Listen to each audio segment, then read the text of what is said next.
By 1599, Spain had laid claim to vast swaths of the Americas. Now, this claim mostly only existed on paper. It was largely claimed through right of exploration rather than actual conquest or colonization. And of course, these claims made no considerations for the millions of native people already living in complex societies there. But still, it was hard for the rest of Europe not to look on with jealousy. This is a story about one of the earliest clashes for future US soil between European powers and how it resulted in the longest surviving European settlement in the continental US. My name is Isaiah, and thank you for listening. Enter the French. With little more than a few fishing operations up in Newfoundland, the French had plenty of territorial claims on the New World, but very little to actually show for it. Having seen the Spanish' failed attempt at colonizing Pensacola, Florida in 1559, where Tristan d'Ile y Aranello had led an expedition only to have his efforts ruined over a 2-year period by a hurricane followed by starvation and disease, the French began to wonder if they couldn't do better. More than that, many French Protestants at the time, known as Huguenots, were seeking a way out of France, looking for a paradise to escape to, since their country was embroiled in a conflict between them and the Catholics. Part of a larger set of conflicts known as the French Wars of Religion, the Huguenots had recently been granted limited freedoms regarding their rights to worship and property ownership, but sporadic violence and mistrust kept many people on edge. One such man in search of that paradise was Jean Ribault, a French naval officer and explorer, and an already attempted colonizer, having established the short-lived Charles Fort colony in South Carolina in 1562 before it had collapsed in on itself due to the regular colony killers of starvation, lack of supplies, and internal conflict mixed with external conflict with the tribes. As a Huguenot, Jean sought a refuge for his people where they could escape prosecution and conflict, and believed he saw it in the reports of a lush, green Florida. 2 years after the failed settlement at Charles Fort, one of Ribault's lieutenants from the expedition named René Godelin de Laudonnière established a second colony, named Fort Caroline, near modern-day Jacksonville, Florida, along the St. Johns River. René and around 200 other settlers did not last long, however, before some of the same problems that had plagued the Charles Fort began popping up. Internal arguments, food shortages, and conflict with the local tribes all threatened to tear their fledgling community apart. So reinforcements were sent for, and in 1565, Jean Ribault arrived with colonists, ships, and supplies which all breathed life back into the colony, and the dream of a Huguenot safe haven lived on a little longer. But the location of this new paradise was less than ideal in Spanish eyes. In fact, they pretty much directly viewed it as a threat. Not only to their overall territorial claims, Florida was clearly within their claimed territory after all, but as a direct threat on their money. Remember those ships full of gold we mentioned earlier? Well, most of that gold was being sucked out of the islands just south of Florida, meaning the Spanish treasure ships would need to sail right past the new French colony to get back to Europe. Obviously a no-go when your entire worldview revolves around extracting as much wealth from one part of the world to another. On top of this, Spain was predominantly a Catholic nation, and they were no more excited to have Protestants in their territories than the French who had kicked them out had been. Looking to nip the French incursion in the butt, King Philip II of Spain ordered Pedro Mendez de Ávila, a Spanish sailor and explorer, to travel to Florida to serve as adelantado, or the governor and military leader of the region, and to expel the French presence there. Pedro had been born, as his title would suggest, in Avilés, Austria, Spain, and had grown up with a seafaring family. He had joined the Spanish Navy as a young man and risen quickly through the ranks, gaining fame through battle with French and Portuguese sea raiders. Eventually, he found himself being put in charge of Spain's treasure fleet, being responsible for the transfer of millions of dollars in gold and silver from the Americas back to Spain. In 1561, 4 years before his assignment in Florida, Pedro's son Juan, who was himself a captain of the Spanish galleon, had been sailing past Florida, likely as a part of a larger treasure fleet, when it is suspected his ship had been sunk either due to a storm or coastal hazards such as underwater rocks, and Wang along with his crew disappeared, never to be seen again.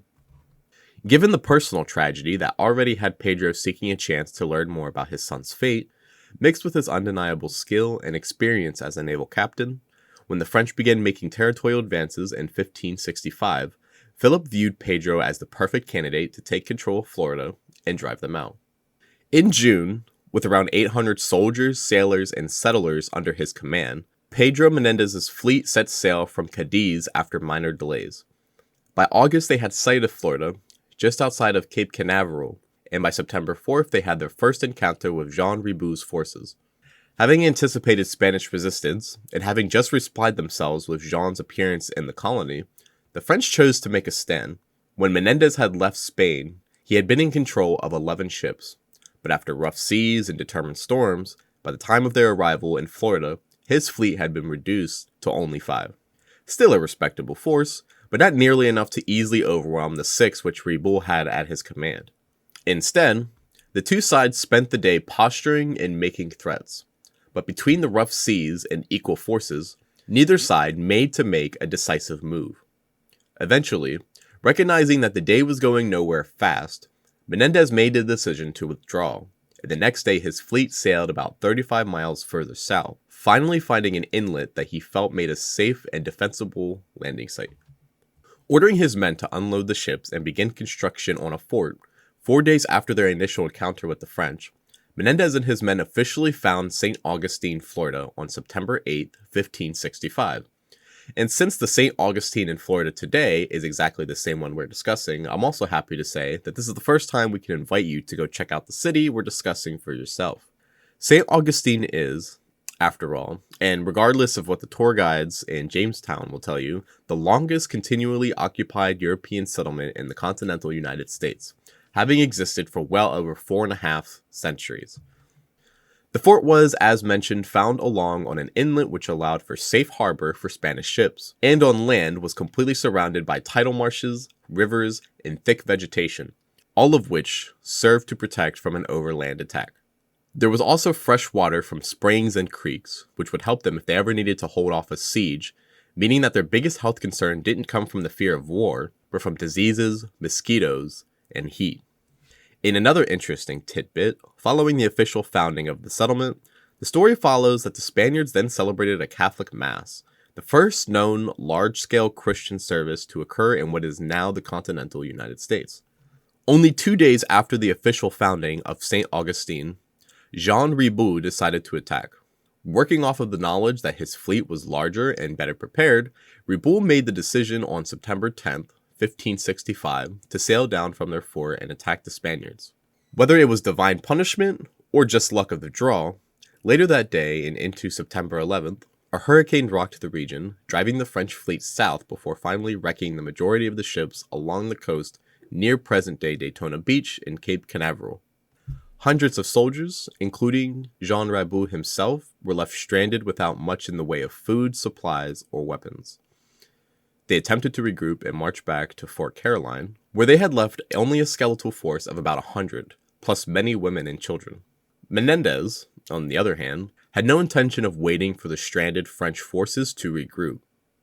As soon as he heard of the fleet's fate, he made plans to attack, and on September 20th, 1565, he led a force of about 500 men on a difficult, sweaty march through the marshes and thickets, arriving at the French fort just in time to launch an early morning assault, which caught the awakened French garrison completely by surprise.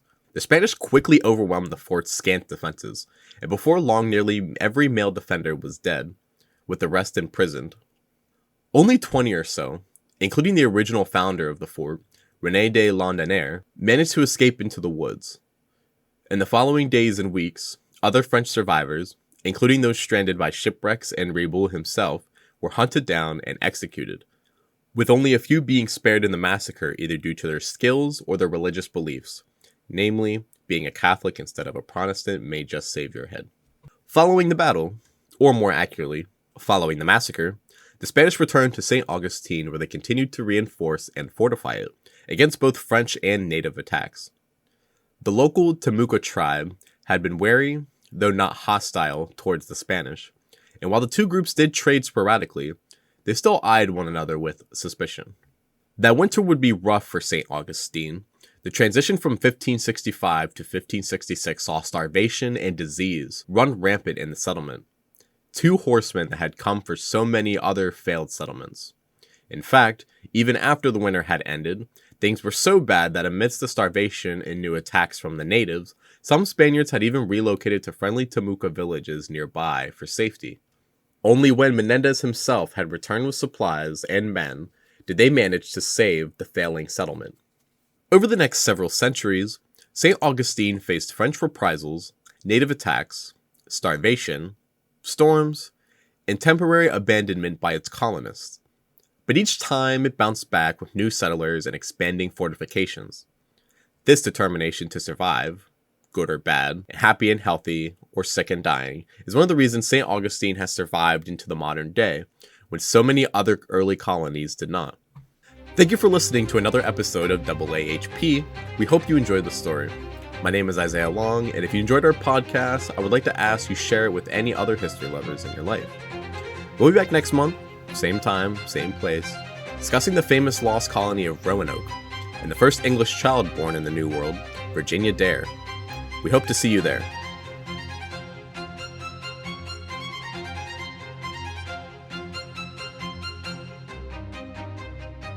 Also, as we mentioned last time, we're still figuring out our format, so get back to us with suggestions. Do you like our current narrative format? Would you prefer more discussion-based episodes? A single host? Or rotating ones? Let us know.